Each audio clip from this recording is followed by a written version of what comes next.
মহিউদ্দিন রনি, ঢাকা বিশ্ববিদ্যালয়ে creative and performance studies ডিপার্টমেন্টের masters প্রথম বর্ষে অধ্যয়নরত। আজকে এখানে ডাকসু এটিএস পদের জন্য অধ্যয়ন ফর্ম দাখিল করেছি। যদিও আমার কোনো ডাকসু সংক্রান্ত কোনো প্রিপারেশন ছিল না। আপনারা হয়তো জানেন যে বরিশালে দীর্ঘদিন যাবৎ শেরেবাংলা মেডিকেল কলেজ হাসপাতাল সহ বাংলাদেশের সকল সরকারি হাসপাতালে অবস্থাপনার ছাত্র ছাত্রীদের দাবি আমরা আন্দোলন চালাচ্ছি।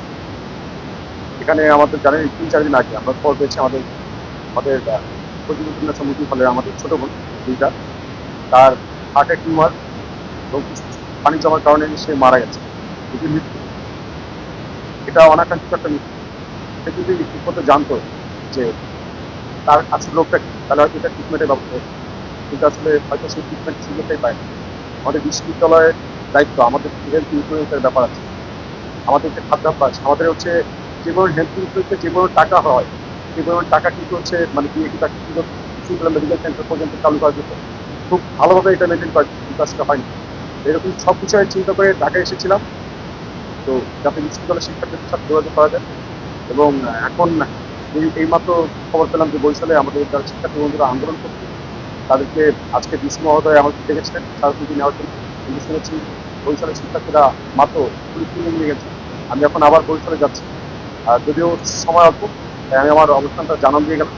যদি থাকে আবার ফিরে আসি, হয়তো বা পুরো বিষয় তখন বলবো। এখন যাচ্ছি নির্বাচনের যে প্রতিশ্রুতি, ঢাকা বিশ্ববিদ্যালয়ের একটি শিক্ষার্থী হিসেবে আসলে এখানে নেতা হতে আসি, নেতা হতে চাই না, নেতা হওয়ার কোনো ইন্টেনশন নাই, একজন কর্মী হতে চাই। এবং আমরা যে সমস্যাগুলো ফেস করেছি বিশ্ববিদ্যালয় জীবনে, সেই সমস্যাগুলো ধরে ধরে প্রত্যেকের কথা শুনে, ইন্ডিভিজুয়ালি কথা শুনে প্রত্যেকটা সমস্যার যৌক্তিক সমাধান ইনশিওর করার জন্য নিজেদের ভয়েস রেজ করতে চাই, সর্বোচ্চ পর্যায়ে ভয়েস রেজ করতে চাই। সেই সুযোগটা জাস্ট চাওয়া, এর বাইরে বেশি কিছু বলার নাই।